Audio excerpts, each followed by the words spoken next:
I can see one of your hands, but where's your other hand? In between two pillows? Is that what Those aren't pillows. No, that is comedy. That is like the height of comedy. I can't believe I've watched this twice in the past year. You watched a lot more of this movie than most people will ever watch because you watched the John Hughes cut of Planes, Trains, and Automobiles. You saw the lost cut that we talked about last time. We specifically tried to invite Chris Columbus on just to ask him about the Hughes cut that only Chris Columbus had seen until now. And for no other reason. We didn't want to ask Chris about any of the movies he's made. No. We wanted to ask him about someone else's movie that he was forced to sit through while John Hughes was like taking his socks off and fanning them in front of his face. I mean, presumably, like, what else have we been doing? In case you haven't caught on yet, we're talking about the unsung Thanksgiving masterpiece, the comedy Planes, Trains, and Automobiles, which someone might have released as a Christmas episode last year. Yeah, some people do some silly things sometimes. No, it is the definitive Thanksgiving comedy. Some people might even say the definitive road comedy. Torvald, didn't we already cover Planes, Trains, and Automobiles? Yeah, well, we're covering it again. We'll do it again. We don't care. We'll do whatever we want. It's Thanksgiving. What else are we going to cover? Right. If you listened to our Christmas episode last year, you might remember us talking about a fabled 5-hour John Hughes cut that was only seen by Chris Columbus that had never seen the light of day before. But in the past year, that has changed. John Hughes' family has painstakingly recovered and released an entire 70 minutes of deleted scenes from the archives of Plane, Trains, and Automobiles, which is absolutely amazing and mind-blowing and crazy. I never thought that would happen. You can hear in our last episode that we've consigned ourselves to the fact that simply won't happen. And then like 2 months after we released that episode, boom, they're like, here you go. These deleted scenes you can find in the Ultra HD Blu-ray release of Planes, Trains, and Automobiles.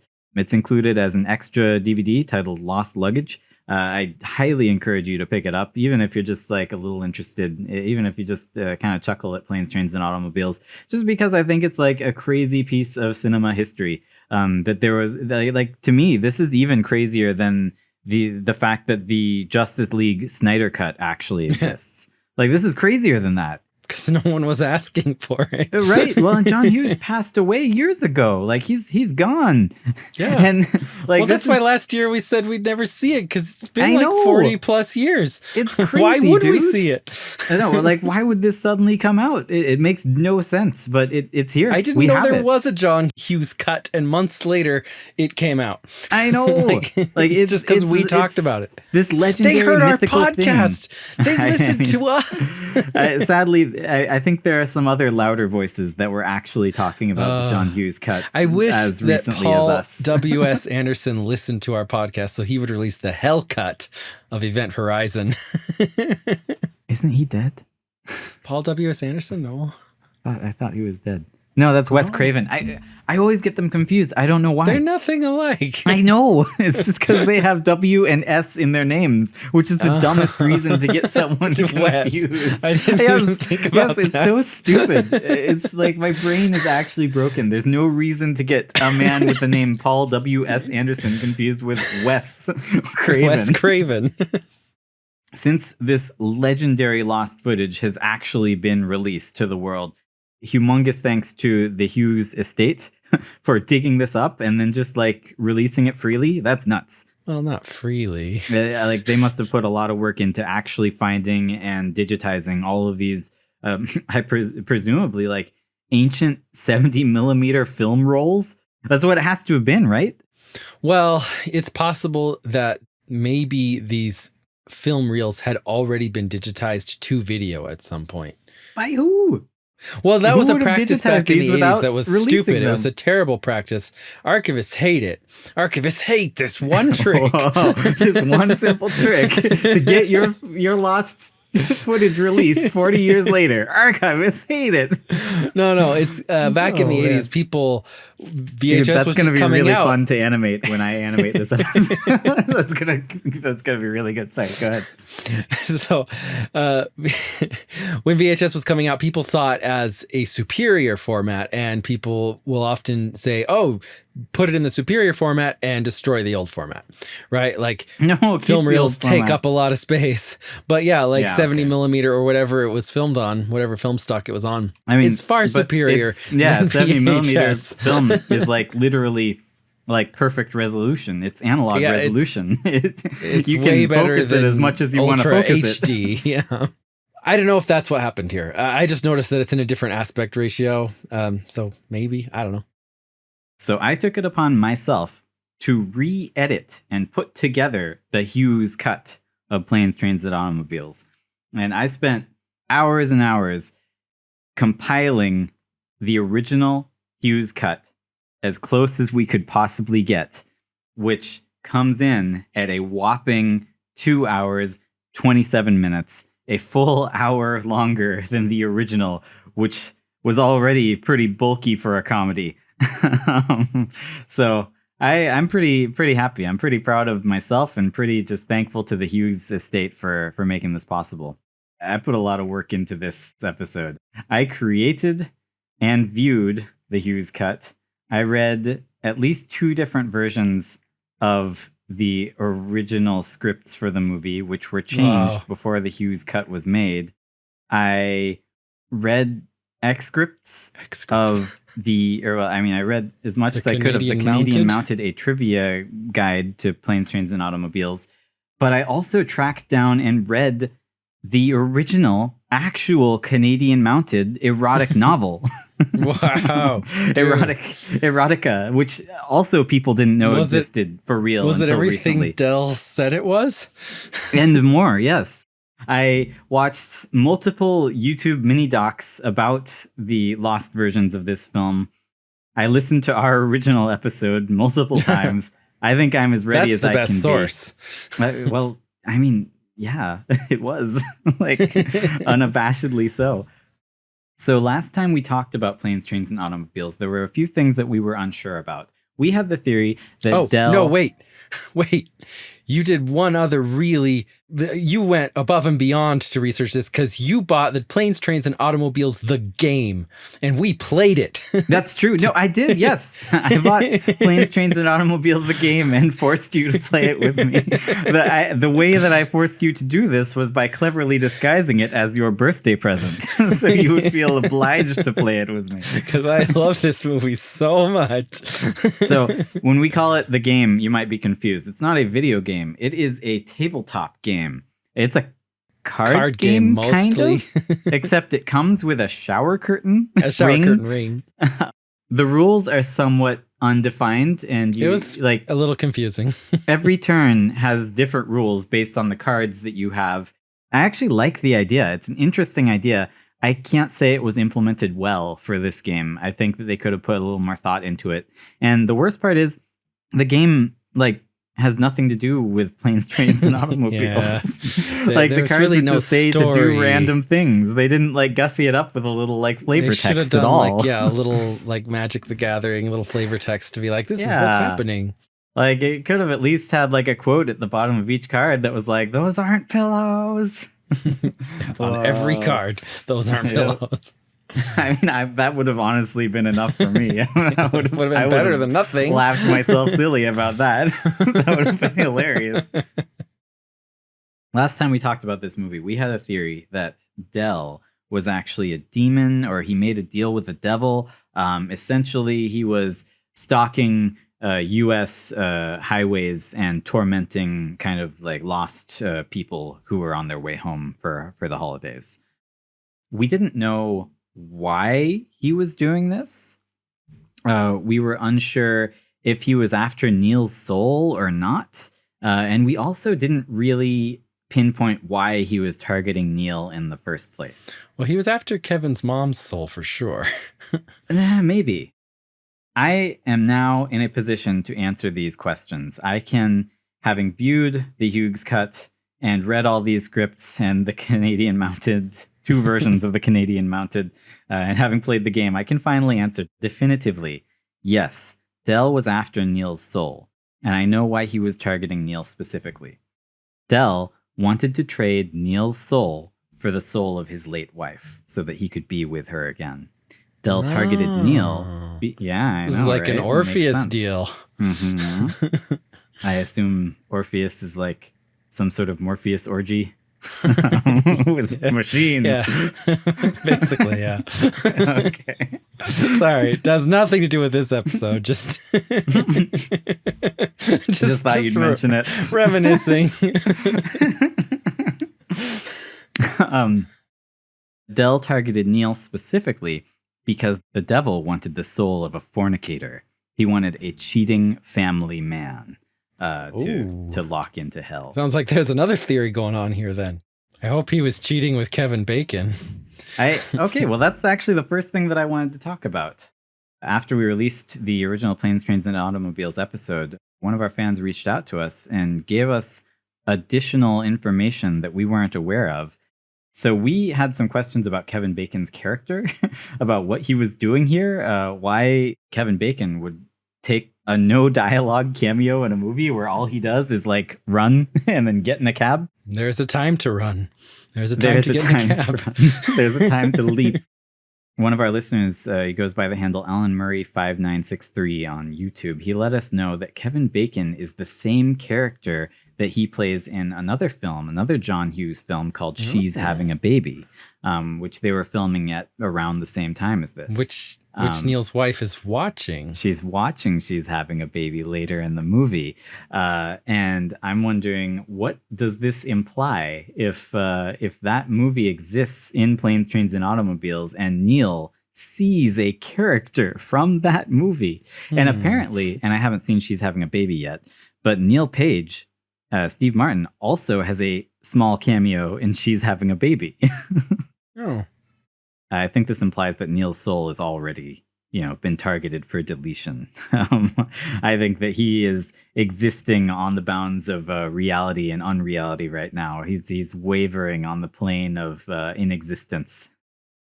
There are a lot of deleted scenes leading up to the first flight when Neil meets Del at the airport before they even get on the flight. There's a whole ton of additional footage where they're just chatting.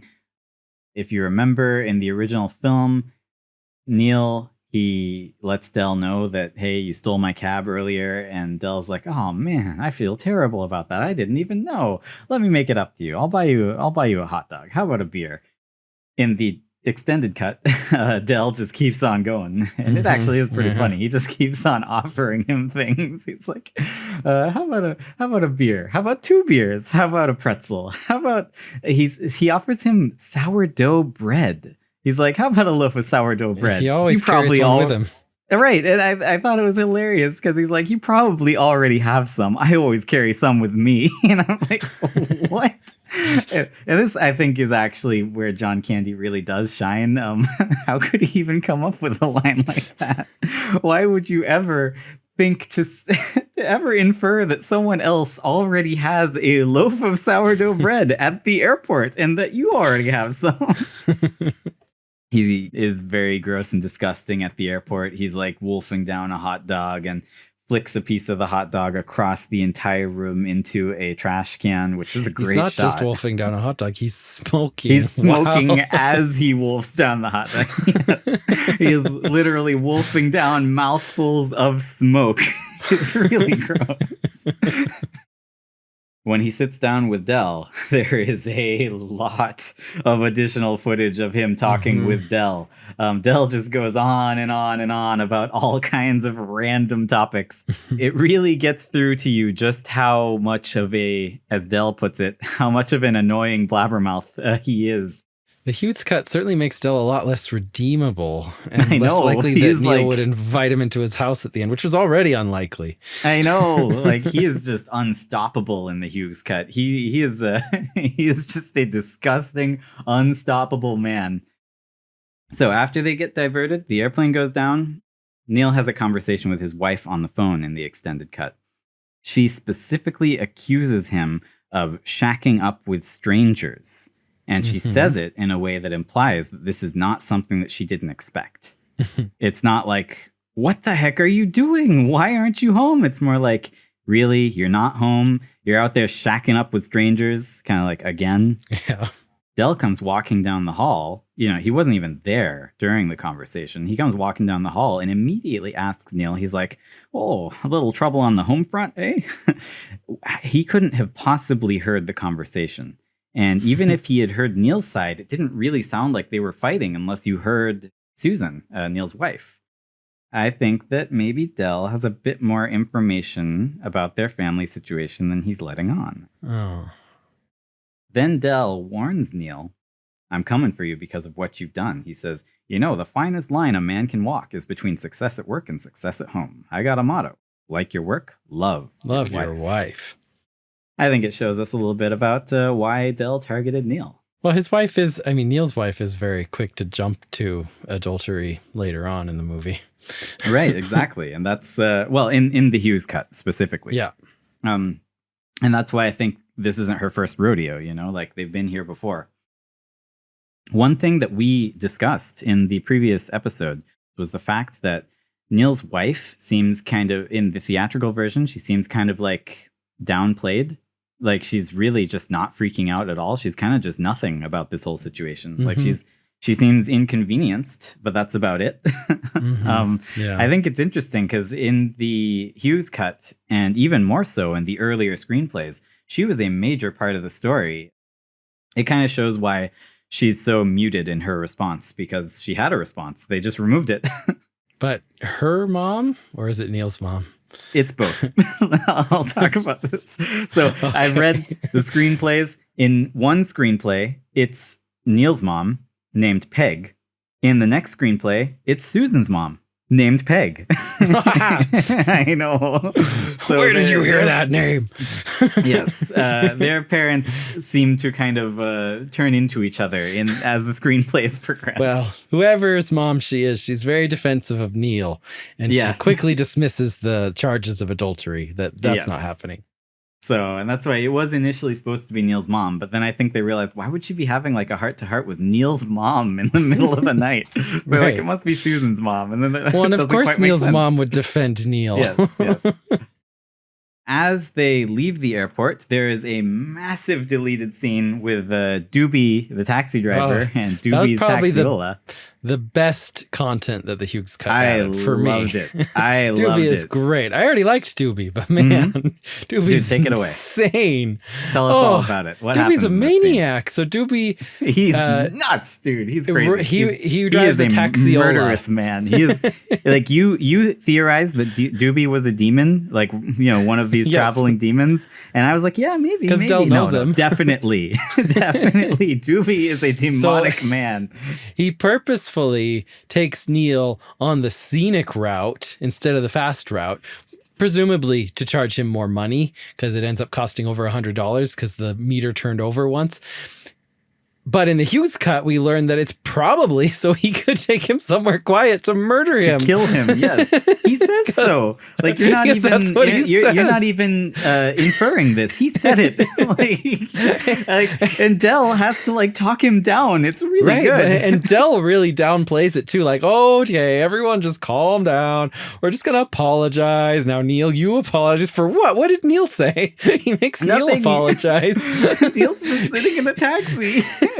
Neil makes some just random comments that aren't even particularly offensive, and Doobie threatens to kill him. He touched one of the porno cutouts that was falling off the ceiling, and that was like, whoa, that was an egregious Don't touch my offense. Girls. I think those might not be porno cutouts, but they might be girls that he's murdered. That's what I was thinking too. No, I think these are the souls that he's captured. He captures them, and they turn into paper, and he pastes them all over his taxiola.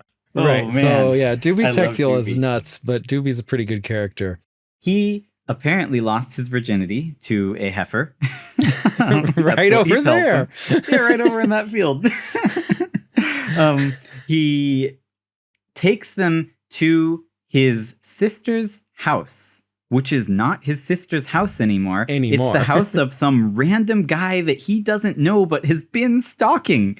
And then he offers to take them into that house and show them that guy's stuff, which is great because he definitely doesn't know that guy. Like he the way he explains it is so good. He's like, yeah, this is my sister's house. At least it used to be. Someone else lives there. I can't figure him out. But he's got like a 2-headed snake. You want to see it? I'll take you in there. I'll show it to you. And I'm like, Doobie, you can't go in this guy's house. You don't know this guy. Oh, and he gets offended when Neil's like, I have already seen a 2-headed snake at a museum. For free. For free. Yeah, he offers to show it to them for $5. It's like, I'll take you into a stranger's house and show you his stuff for $5. This is part of why I think he is a demon, is the first time he hears Neil's name, he says, Neil, kneel down. And then for the rest of the scene, he calls Neil down. Kneel down. Every time he says his name, he says, hey, kneel down. Hey, kneel down. What you doing back there, kneel down? You ever been called kneel down before? Neil's like, no. Because he's like a Christian mythological figure, a demon that wants to be like God. He demands subservience. His souls to kneel down to him, which is why they're trying to steal Neil's soul. Exactly. And Del, he gets upset because he's like, hey, this demon's just supposed to help me. Now he's trying to muscle in on my con, right? Like he's trying to get my soul. So that's why he's like, now calm down, Doobie. Well, maybe he shouldn't have called another demon to give them a ride. Well, what else is he supposed to do? He's a demon. He gets help from demons. So when they get to the hotel, I think that the man who works there is a demon as well. Not just any other demon, but a demon named Gus, which is the name that Del takes. He's not even very creative. He just takes this other demon's name. When he is a demon in Home Alone, he calls himself Gus. Absolutely. These demons must just kind of swap names around. They don't care. Del, Gus. Like he just likes Del because it's, devil without the 6, without the VI. Some of the hotel delete scenes actually help make it make a lot more sense. Yes, they did. So a lot of it is just Del messing around in the bathroom while Neil is trying to shower, which again is John Candy at his best, just being an annoying jerk, total weirdo. In the theatrical cut, they just separated those two things. They weren't in the shower in the bathroom together. Yes, but they were. And this makes it make sense that all the towels are gone. Because in the theatrical cut, it's like, when did Del use all the towels? Del orders a pizza, and the pizza boy who comes to deliver it, he is the thief who breaks into their room later and steals all their money. And he does this because Del's not very nice to him. He undertips him. And this pizza guy sucks. And he had no right to get mad. First of all, Del did tip him, which he did not deserve because he dropped the pizza on the floor and just kind of piled the pieces back inside the box and also took a slice. Yeah, I know. And then for him to break in later because they didn't give him a good tip. Oh, that guy's bad. Del is inciting people to do bad things. He's like a shoulder demon. Right, he is. He's exactly. Later in the movie, the other hotel they stay at, they get the hotel manager to break the rules and give them a room for, only $16 and a really nice watch. Then they make him pay for it, which is what the devil does. He gets you to break the rules and then you pay. And he does the same with this pizza boy. He incites him to break the rules and then presumably sends Doobie after him. Yeah. I wouldn't be surprised. Yep. Del doesn't have enough money to pay for the pizza, so he steals some of Neil's money, or rather, he just takes it out of Neil's wallet and pays for it with that. Del, later in the movie, many times tries to say, I may be a lot of things, but I'm not a thief. He's definitely a thief. He steals thief. Neil's money and pays for pizza with it. And Neil already paid for the room. Yes, and the taxi and everything else. The deal was supposed to be that Del pays for dinner, which he didn't do. I know. And his justification for using Neil's money, which sounds kind of reasonable at the surface until you think about it. He's like, well, I couldn't pay for the pizza because it was $19, which $19 is a lot for one pizza. Even today, that's kind of egregious.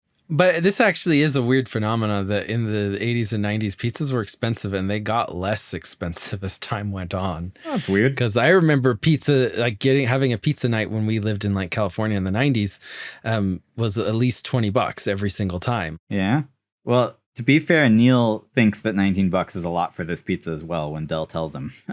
But they did get a 6-pack of beer with it. Do pizza places deliver beer? Is that legal? Yeah, well, that was the weirdest thing to me. It was like, I don't think the pizza place is allowed to deliver beer unless they have a liquor license. You have to get carded, and have a liquor license. Like, that was the weirdest thing to me. I was like, you can't just like ask your pizza man to pick up a 6-pack for you and bring it.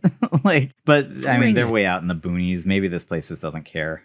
Neil hasn't eaten in 9 hours, and Del orders an entire pizza and is like, I saved you a slice. Yep. He ate the whole thing. He saves Neil one slice after paying with Neil's money. And his reasoning for paying with Neil's money is the pizza cost $19 and all I had were $100 bills. Pizza Boy couldn't break a $100 bill, which is true. And at first you're like, oh yeah, that makes perfect sense. Until you realize later, in the next scene when they're at the restaurant, he says, I didn't steal your money, Neil. I have $242 in my wallet. Count it. Uh-oh. So he didn't only have hundreds. Oh, no. He had at least no $40 bill. Less. You had 20s. He had a 20 or less than 20. Like, he could have easily paid for that pizza. He's a thief and a liar. And he tipped the boy not that well, but with Neil's own money anyway. Yes. Just keep the change. It's not my change. One important thing that we learn here, Del goes through Neil's stuff. Like, not just his wallet, but everything. He opens all of Neil's bags. You had to make Neil sure gets pretty mad about this, which a murderer. He should be. And yes, Del's like, I had to protect myself. I don't even know you. I needed to make sure you weren't some sort of creep or a murderer. Which, yeah, okay, right. But he specifically mentions that Neil has a stash of skin magazines, multiple, in his bag, which Neil is very embarrassed about. And he tries to play them off as he's like, those aren't skin mags. They're for the articles. Articles. There's movie reviews and play reviews and critics. And he's like, yeah, that's not why anyone buys them.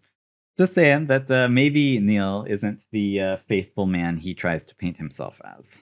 Well, and Del kind of like, part of the reason why you could say he's redeemable is because he paints himself as like this idiot, this bumpkin, this naive almost, this person who doesn't think ahead, and that's why he has so many issues. He just didn't think about it, but clearly he thinks ahead if he thought to go through all of Neil's stuff to make sure he's not like a murderer or whatever he says.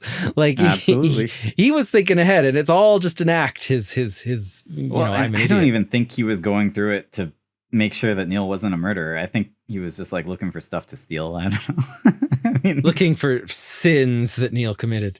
Exactly. And he found it. Like, that's exactly what he found and what he points out to Neil. So as they're talking, another evidence of what Del is up to regarding his devilish plans. While they're eating, Neil says, either way, I'm home tonight, come hell or high water. And then Del perks up and he says, well, what do you prefer? I'll take the high water, meaning Neil gets the hell. Oh man. Like, I mean, there's only one way. There's only one way to interpret that, right? Like, I'll take the high water, you get the hell. They go and they catch the train. Rewatching this movie, I think there's something that we missed the first time around. This train should have easily gotten them all the way to Chicago with time to spare. Why doesn't it? It breaks down. It doesn't just break down. The entire engine of this train is like plumes of smoke, like big black billowing smoke just belching out of the front of this train as like the engineers are like leaping from the train and freaking out and like pointing at it and wondering what the heck is going on. Now, I mentioned last time that I've been on a few trains that like stopped in the middle of the tracks and then we all had to get out and walk. I've never been on one where the engine has been sabotaged. So I think that, with how much like this train's engine is acting up, I think that Del pulled a Dimitri. I think that Del realized that this train is the end of the line. This train will get Neil all the way home and I have to stop it. And he took advantage of the fact that Neil decided to sit somewhere else. We don't know what Del's doing. I think Del sabotaged it. Maybe he even murdered the driver. I don't know about that. Or sent like little green demons to do it for him. Possibly, he called on Rasputin. There's some deleted scenes on the bus. Essentially, it's just more singing. They sing the whole 99 bottles of beer on the wall. Luckily, they didn't include that entire song in the deleted scene, just like the first couple and last couple verses. I know, I expected them to when it started up. I was like, oh boy, this is where the 70 minutes comes from. I was disappointed there weren't any extra shots of Devil Del when they go. Something I noticed when reading different versions of the script as they went the wrong way down the highway and had to squeeze in between the two semis. In the earliest version of this script that I read, they didn't even touch the semis as they went through. In none of the versions of the script that I read did it describe Del turning into a devil and them turning into skeletons. It never said that in the script. Well, they realized that the undercurrent of this devil story that they were telling, they realized that it wasn't enough. People wouldn't get it. They're like, we have to show him as a devil. We have to show him as a devil. Yep, that's right. They're like, there's no other way. We have to do it. So, they had to tip their hand. Yeah, and also, delete a ton of the evidence from the movie. They were like, we can't be too in your face about it.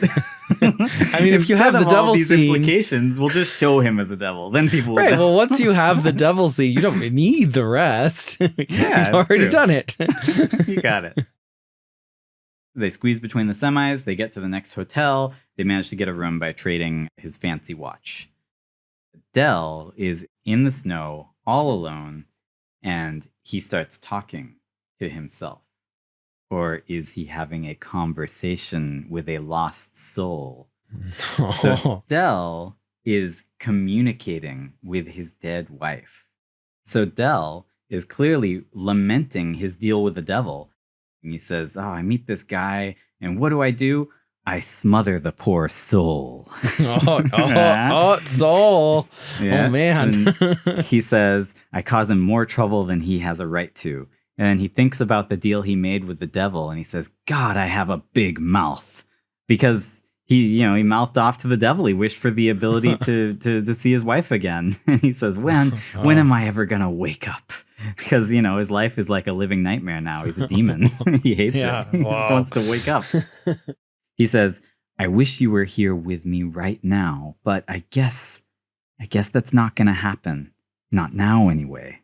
Because he hasn't fulfilled his end of the bargain yet. Yeah. He's like, I'm on my way, honey. I'm going to get you. It's like, I wish you were here now, but I'm going to get you. And then there's one more thing, and this was actually in the recovered footage. It was removed from the film and re-added in the Hughes cut by me. Whoa. He then finishes his conversation just to really underline that he's not talking to himself. He says, good night, sweetheart. And then he responds to her. He stops for a second and smiles and says, I love you too.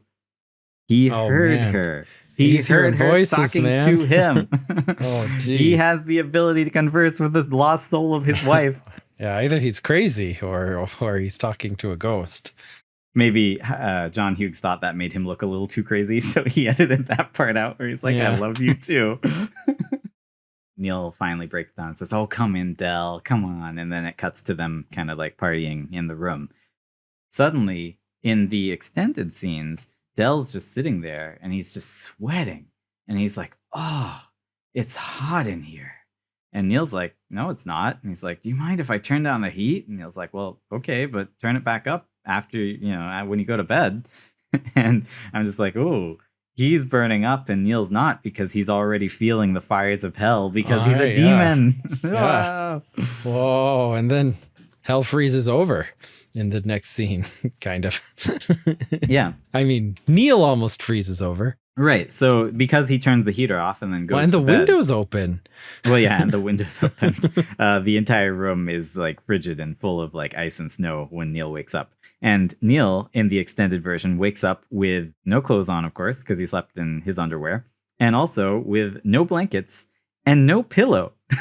He's just on his bed as Del is sitting wrapped up in all of Neil's blankets, all of his own blankets, all of Neil's pillows, all of his own pillows, and all of his clothes. He's got his jackets on, his boots on in bed. Del was actually trying to murder Neil just then because... No, he doesn't want to kill Neil. He wants his soul. This isn't the hotel where they're sleeping in the same bed. Then it might make sense that just in his sleep, he rolled over and stole all the covers. Del 2 separate beds. Came out of bed and took all of Neil's things and then went back to bed. Like, that's the only way this makes sense. And that's why they cut it, because this makes Del just despicable. He's a horrible person. Why would you could do have that? died in the middle of the night. All he needed to do was close the window and turn on the heat. Turn on the heat. Which is what Neil does as soon as he wakes up. It's not hard. No. I mean, instead, he was like, I'll just take all of Neil's blankets. He won't mind. Around this part, there's another deleted scene, and this is probably one of the most important deleted scenes, where Neil's wife, Susan, is talking to Peg, who, depending on the script you're reading, is either Susan's mom or Neil's mom. One of their moms. I think that maybe they're siblings. Oh, no. She's both of their moms. Uh-oh. I don't know. But either way, this reveals a lot about their marriage situation and perhaps why Neil was the perfect candidate for Del as a lecherous fornicator. Susan tells Peg that Neil has been traveling for 2 years. She says, he can't call tonight because he's scared to tell me the truth. He doesn't love me anymore. I'm just going to put on my best front and give the kids as warm and loving of a holiday as I can. And then come Friday morning, we're gone. He paid for the house. It's his. He can share it with his darling Del, whoever she is. Wow. Well, she's not wrong. No, I mean, she's not wrong, except, you know, that Del is an evil demon who wants Neil's soul. But and possibly Neil's house.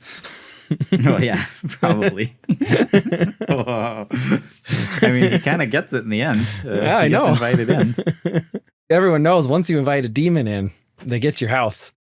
I mean, it's pretty clear that he is cheating on her. She thinks it's with Del, but it's definitely with someone. A few more notes from the original script. She then reveals that John, Neil's coworker from the beginning, who's like, you'll never make the 6. Oh, Dad, that guy's evil.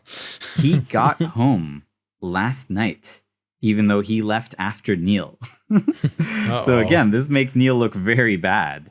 She says, all I know is John got home last night. And then Neil is like, what? He left after I did. How could he get home? And Susan's like, you tell me. The airport's been open since this morning. So, of course, if Neil had just stayed at the airport, he would have gone home. Uh-huh. She says, I have a pretty good idea of what you're trying to pull, Neil. And all I can say is your timing stinks. Neil says, yeah. Yeah, I know. It's like, during Thanksgiving, I'll shack up with some girl. Neil says, I'm pulling something. I'm trying to get home however I can. And Susan says, how's Del? Neil doesn't understand what she's getting at. And he says, how's Del? She says, yes, how's Del? He says, why do you want to know about Del? He's fine. He's a pain in the ass, but why do you want to know about him? And then Susan says, you just better make sure you don't come home with his panties in your briefcase. Oh, Which man. Apparently Neil vastly misinterprets and says, funny you should mention that. I dried off my face with them this morning. Because he dried off his Neil. face with Del's underwear. You gotta read the room. Susan doesn't understand and then slams the phone down and she hangs up on him. So yeah. The last note I have from the original script is there was actually an alternate ending, which got filmed, but still has never seen the light of day. There's more. The rest of the John Hughes cut that we still don't have and probably never will. It's probably lost forever. At the end of the movie, in the theatrical cut, Neil gets on the train, leaves Del at the station. He's going home, and then he realizes that Del is homeless, or at least that Del, doesn't have anywhere to go. So he comes back, and he finds Del still at the station. In the original script, Neil gets on the train and goes. He gets off at the station, where his house is. And somehow, Del is there at the next station. He wouldn't know where he lives. Yeah. Oh man, that's scary. And this is where it gets really creepy. Like Del is actually an unstoppable demon who just appears wherever Neil is going. Oh man. And he's a travel demon. There's no justification given for that in the script. It makes no sense. And Neil is baffled. So he confronts Del. He's like, "What are you doing here? Get out of here. Stop following me." And then, Del, who has to come up with something, tells Neil that he's homeless. And he's like, "Oh, I just got nowhere to go." And they go to a coffee shop together where Del, quote unquote, admits everything to Neil. And this is where it gets really good. And he says, "Every year since Marie's been gone, I've gotten closer and closer to losing it, and making a deal with the devil to get her back." He says, "Usually I head for a church, but this time he didn't make it." He says, "This time, I guess I didn't get to the church fast enough. I just couldn't let go." Demons can't go to church. Well, no, but I mean, usually when he's thinking about making a deal with the devil, he goes to church. He has a talk with God, smooth things out. But this time he says, "I didn't get there fast enough. I just couldn't let go." That doesn't make sense unless he's saying, like, "I couldn't let go of Marie and I made a deal with the devil to get her back." Right? Like, I don't know what else he could be saying. Then he warns Neil. He says, "I vowed I'd never burden anybody with this, and I broke my vow. I held you away from your family. I caused you a hell of a lot of trouble. You better run." Oh, man. That's the line in the script. What do you mean you better run? You showed up at his next stop. Well, right. I mean, however you interpret it, essentially he's admitting to stalking Neil.